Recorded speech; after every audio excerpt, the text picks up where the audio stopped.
भावना एकच पदभार हा लोकांची सेवा करण्यासाठी स्वीकारलेला आहे। या लोकांनी ह्या खुर्चीवर बसवलेला आहे तो म्हणजे लोकांचं काम करण्यासाठीच आम्ही लोकांनी आम्हाला निवडून दिलेला आहे।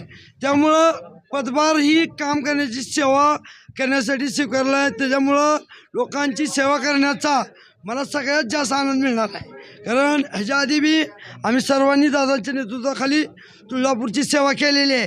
इथून पुढं हे येणारे 5 वर्ष भव्य म्हणजे मनातून सगळे नगरसेवक मी स्वतः जी लोकांनी टाकलेला जो माझ्यावर आमच्या टीमवर जो विश्वास आहे त्या विश्वासाला तडा न जाऊ देता तुळजापूरचा चेहरा मोहरा कसं बदलल ही माननीय आमदार राणादादांच्या मार्गदर्शनाखाली शहर संपूर्ण स्वच्छ व सुंदर करण्याचा आमचा सगळ्यांचा मानस आहे।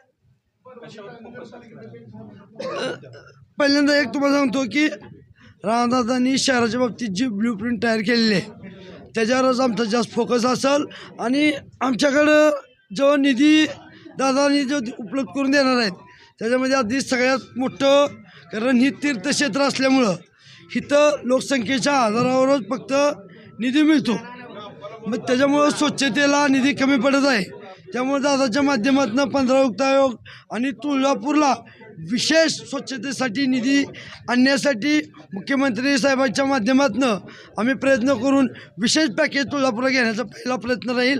कारण तुळजापूर ही स्वच्छ आणि सुंदर दिसल्याशिवाय इथल्या भाविकांना आमच्या व्यापाऱ्यांना पुजाऱ्यांना जी काय गोष्टीचा त्रास होतो तो इथून पुढे होणार नाही हे आपल्या सगळ्यांच्या समोर मी सांगतो। तुमच्यावर मागच्या 3 झाले त्याचबरोबर जनतेने तुम्हाला भरघोस विजय करून मत करून तुम्हाला तशी ती क्लीन चिट असं सर्टिफिकेट देऊन टाकलेलं आहे भैया। तर याबाबत तुमचं म्हणणं काय?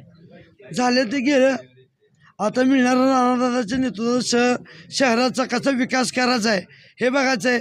टीका करणं इलेक्शनचा भाग होता तो झाला माझ्यासाठी बी तो विषय संपलेला आहे।